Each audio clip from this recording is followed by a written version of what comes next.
Anda kembali lagi bersama kami dalam program Green Economic Forum dengan tajuk Membangun Ekosistem Green Financing. Dan saat ini kami juga masih bersama dengan Direktur Utama PII, Bapak M. Wahid Sutopo yang sudah hadir bersama kami di studio CNBC Indonesia dan juga bergabung bersama kami melalui jaringan Zoom ada Ibu Vera Ivlim, Direktur Keuangan BCA dan juga Eksekutif Director Institutional Banking Group Bank DBS Indonesia, Heru Gautama Hatman. Kali ini saya akan kembali lagi ke Pak Sutopo yang berada di studio bersama saya. Pak Sutopo, kalau dari PII sendiri mungkin boleh dijelaskan apakah ada preferensi pembiayaan seperti apa yang lebih nyaman untuk mendapatkan penjaminan? Ya. Secara umum memang ada dua skema yang berbeda yang berkaitan dengan penjaminan ini. Yang pertama adalah penjaminan untuk skema project finance, itu dalam format public-private partnership. Di sini diatur dalam Perpres 38 tahun 2015 untuk skema kerjasama pemerintah badan usaha. Di sini peran PII adalah memberikan penjaminan terutama untuk risiko yang berkaitan dengan komitmen pemerintah kepada badan usaha. Aspek yang berkaitan pada komitmen pembebasan lahan misalnya, kemudian komitmen mengenai penyesuaian tarif, bila itu memang sudah diatur dalam regulasi atau perjanjian. Demikian pula komitmen mengenai pemenuhan pembayaran apabila pemerintah memiliki komitmen untuk melakukan pembayaran availability payment secara reguler. Itu contoh beberapa aspek yang mendapatkan penjaminan dari PII melalui skema KPBU dan skema project financing. Yang kedua adalah untuk skema corporate financing, di mana PII memberikan penjaminan apabila terjadi gagal bayar dari debitur untuk pembiayaan yang mereka terima. Ini ada beberapa skema, misalnya ada skema pembiayaan untuk penjaminan direct lending dari lembaga-lembaga keuangan internasional seperti lembaga multilateral, ASEAN Development Bank, AIIB, kemudian beberapa export credit company seperti KfW dalam membiayai pengembangan sektor energi misalnya di Indonesia. Jadi kami menjamin bersama-sama dengan Kementerian Keuangan atas kredit yang diberikan kepada PLN untuk melakukan pengembangan ekosistem kelistrikan di Indonesia ini. Nah, mandat utama kami adalah untuk yang project financing gitu. Sedangkan struktur pembiayaannya memang kami serahkan kepada badan usaha, pada investor. Seperti apa struktur financing yang mereka akan peroleh. Jadi dalam beberapa aspek mereka bisa mendapatkan misalnya clean technology fund gitu ya, yang sangat didukung oleh skema green ini. Atau juga ada yang memperoleh skema pembiayaan syariah. Nah itu memang diserahkan kepada badan usaha sesuai dengan pertimbangan dan kesesuaian mereka. Baik, apakah artinya ada special treatment juga untuk proyek-proyek green economy ini agar bisa mendapatkan penjaminan? Ya tentunya terutama untuk lembaga-lembaga multilateral dan lembaga keuangan internasional itu mereka menerapkan standar yang disebut dengan environmental social management framework dengan cukup ketat. Jadi hanya proyek-proyek yang memenuhi kriteria tersebut yang bisa mendapatkan pembiayaan. Nah, demikian pula kami dalam memberikan penjaminan akan menggunakan referensi yang sama. Ini beberapa proyek misalnya di PLN itu yang dikerjakan dengan mekanisme pinjaman langsung itu memenuhi kriteria ISMF ini. Seperti beberapa pembangkit listrik tenaga hidro misalnya. Demikian pula untuk pengembangan geothermal di Dieng 2, Patuha 2 oleh PT Geodipa itu juga mendapatkan pembiayaan dari ADB. Itu juga harus memenuhi kriteria ISMF untuk dapat mendapatkan penjaminan maupun juga pembiayaannya. Baik, artinya pendanaan penjaminan di PII ini sepenuhnya berasal dari pemerintah seperti itu Pak Sutopo? Jadi underlying kapitalnya itu memang disediakan oleh pemerintah melalui penyertaan modal kepada PII. Kami diberikan kesempatan untuk menggiring dari certain gearing ratio dari underlying kapital tersebut. Jadi saat ini PII mendapatkan penyertaan modal total itu sebesar 9,57 triliun dan kami sudah mengeluarkan penjaminan eksposur kurang lebih sebesar 90 triliun untuk menjamin investasi yang totalnya sekitar 476 triliun. 476 triliun. Ya. Baik, kita akan beralih ke Pak Heru dari Bank DBS. Di samping untuk mendorong pembiayaan dan penyaluran kredit ekonomi hijau, lalu seperti apa strategi DBS untuk bisa memenuhi kebutuhan pendanaan yang mendukung ekspansi tersebut? Mungkin boleh dijelaskan apakah DBS ini terbuka untuk merilis green bond ke depannya atau mungkin ada strategi lainnya, Pak Heru?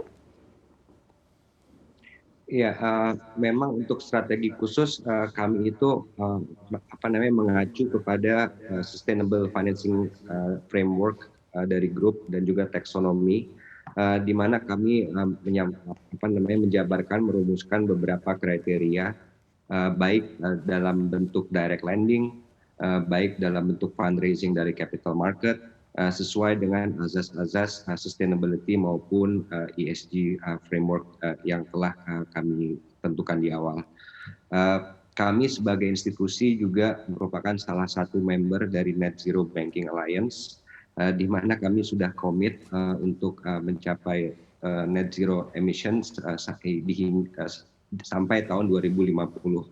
Hal ini juga akan cascaded, maksudnya akan kami sosialisasikan kepada klien-klien kami, di mana kami bisa memberikan nilai tambah dalam membantu mereka dalam merealisasikan bisnis jangka panjang dengan menerapkan prinsip-prinsip ESG going forward yang kami terapkan melalui struktur pendanaan baik dalam bentuk sustainability link bond maupun loan, green financing maupun transition financing.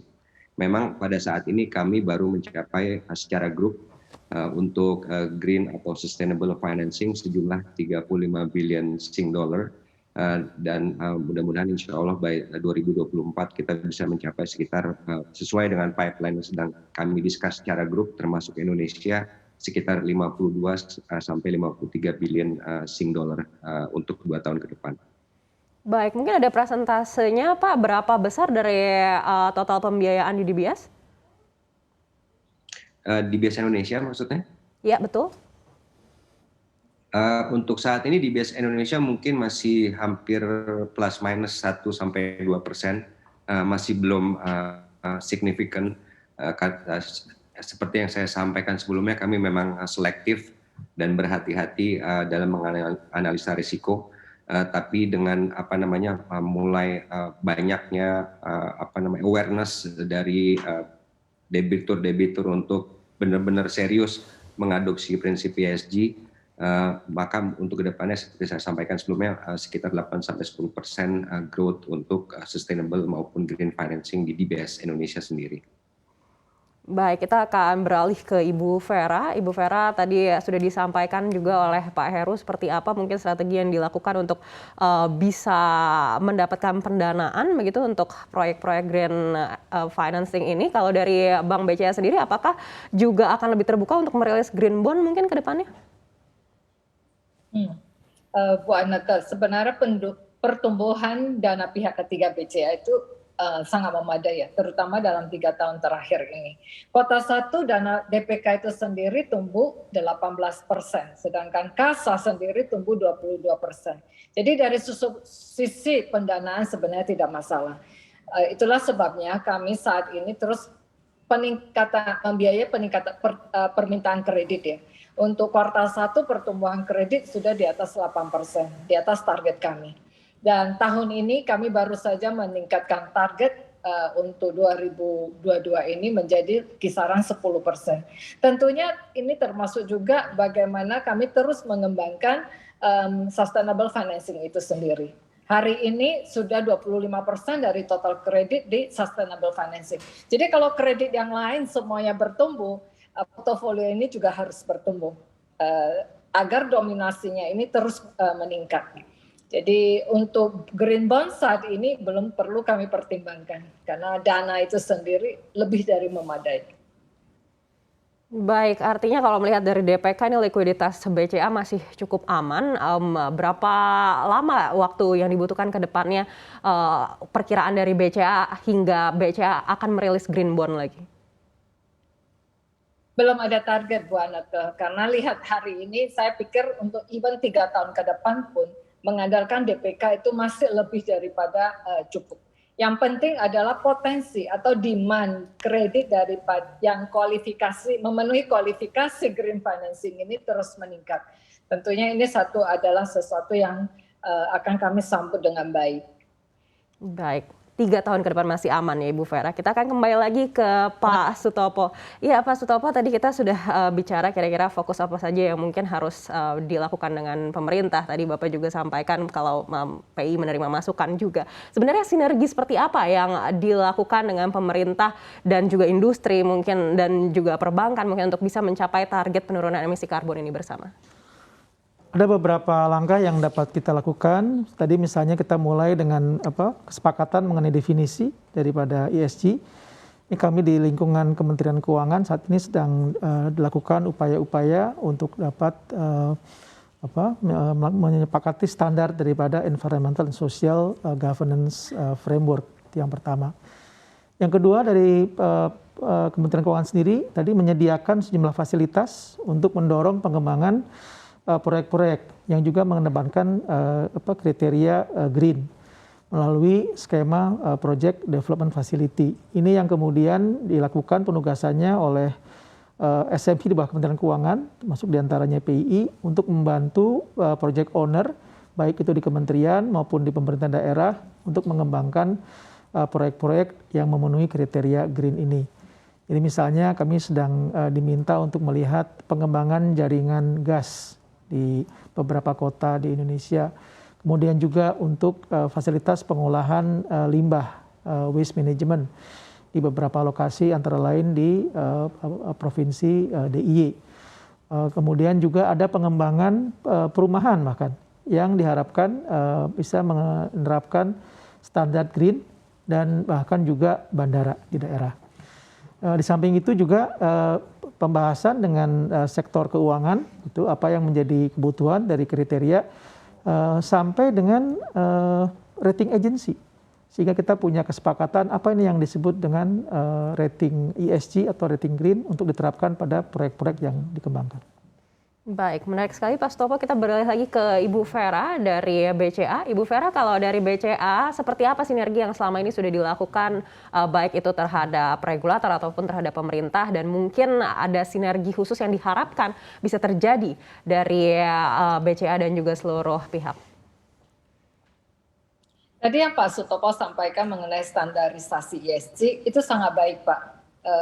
Perlu ada satu keseragaman bahasa dalam mengkategorikan satu debitur atau sektor itu green, karena ini sangat membantu pembiayaan itu sendiri jauh lebih efisien. Kedua, saya setuju seperti yang Pak Sutopo juga katakan, saat ini banyak sekali agensi yang ingin melakukan rating terhadap ESG sendiri. Jadi sedangkan ESG itu sendiri sebenarnya Bu Anneke nggak hanya bicara environment, bicara juga social dan governance. Atau GCG. Bank itu sendiri kita mulai awal itu sebenarnya dari sisi GCG-nya. Jadi, GCG ini sendiri juga ada rating agency tersendiri. Jadi sekarang sebenarnya agensi yang mau melakukan rating terhadap ESG ini semakin hari semakin bertambah. Jadi kita juga bingung mau pakai yang mana. Akhirnya kita sampaikan juga ke investor yang kami jaga, yang kami pakai adalah rating agency A dan B dan Z dan sebagainya. Tadi kita bicara mengenai green financing. Sebenarnya Bu Anneke, bank sendiri juga kami memiliki inisiatif sendiri di operasional bagaimana mengurangi emisi itu sendiri. Tahun lalu kita bisa mengurangi emisi lebih kurang 888, kebetulan angka bagus nih, ton CO2 ya ekuivalen. Bank memang kami bukan perusahaan manufaktur. Jadi kita nggak disyaratkan harus punya AMDAL. Tapi electronic waste kita juga nggak kalah dikitnya. Yeah. Contoh, tahun lalu di bank itu kan kita yang paling sering kita lihat mesin EDC. Mesin EDC itu sendiri kan bisa rusak, bisa nggak bisa tidak berfungsi lagi dan sebagainya. Itu perlu kami tarik dari nasabah. Setahun kalau dikumpulkan mesin ini, kelihatannya kecil ya. Kalau dikumpulkan se-Indonesia, tahun lalu kami mengumpulkan 4,4 ton EDC mesin itu sendiri. Mau diapakan waste-nya? Jadi akhirnya kami bekerja sama dan membiayain vendor-vendor yang mau melakukan daur ulang. Plastiknya didaur ulang, chipsnya malah bisa diekspor kembali dan ada unsur besi dan sebagainya. Akhirnya yang menjadi waste hanya 5%. Contoh singkat yang kedua, kita tahu dari sisi OJK mengharuskan kartu-kartu itu menggunakan chip. Tahun lalu itu batas waktu terakhir, sehingga banyak sekali kartu debit card, ATM card yang dikembalikan lagi ke bank. Nah, kartu ini kalau kami kumpulkan tahun lalu itu hampir 1 ton juga. Tipis, kecil, tapi kalau dikumpulkan se-Indonesia jumlahnya besar juga. Apa yang kami bisa lakukan? Kami mengundang vendor dan dari diskusi ke diskusi akhirnya bisa didaur ulang. Kami gunakan ini sebagai bahan campuran paving block. Jadi komblok ini digunakan untuk paving block di tempat parkiran di cabang-cabang BCA. Zero waste akhirnya. Tapi effort ini cukup panjang karena belum ada available, mudah dicari di bank. Nah, tahun ini kami mulai banyak lagi untuk mikirkan bagaimana mendaur ulang, kita sebut sebenarnya electronic waste. Banyak sekali, Bu Anata. Mesin EDC itu udah pasti, nanti ada mesin ATM, porsi-porsi tertentu ATM itu setiap tahun juga bisa rusak. Jadi inilah yang saya pikir bank juga sendiri dari sisi operasional bisa berkontribusi untuk penurunan atau inisiatif pengurangan emisi. Menarik sekali Bu Vera, saya jadi akan memperhatikan nih kalau saya di parkiran BCA nih mungkin ada sisa-sisa yang bisa kita lihat di sana. Baik, berikutnya kita beralih ke Pak Heru. Ya Pak Heru, kalau sinergi yang diharapkan dari DBS Indonesia seperti apa untuk regulator dan juga pemerintah?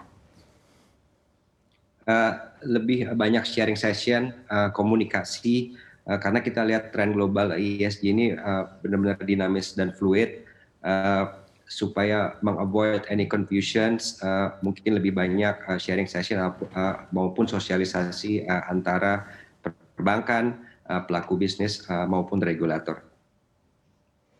Baik, kalau selama ini yang sudah terjadi, apakah ada evaluasi khusus dari DBS?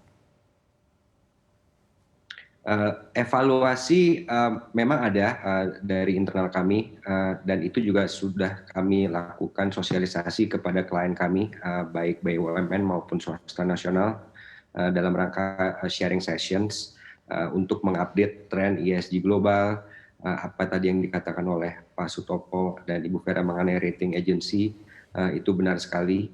Banyak beberapa rating agency terkemuka yang memang sudah melakukan secara voluntary ESG rating dalam laporan rating emiten gitu misalnya. Jadi tanpa disuruh, rating agency ini kadang-kadang udah inisiatif untuk melakukan ESG rating untuk emiten yang secara finansial mereka rating. Jadi kedepannya memang dinamis dan fluid. Tendensinya sekarang saat ini adalah nasabah korporasi kami lebih coba mengadopsi atau mengejas dengan standar-standar internasional ESG, baik itu dari secara multilateral agency, melalui ADB, AFC, maupun institusi internasional lainnya.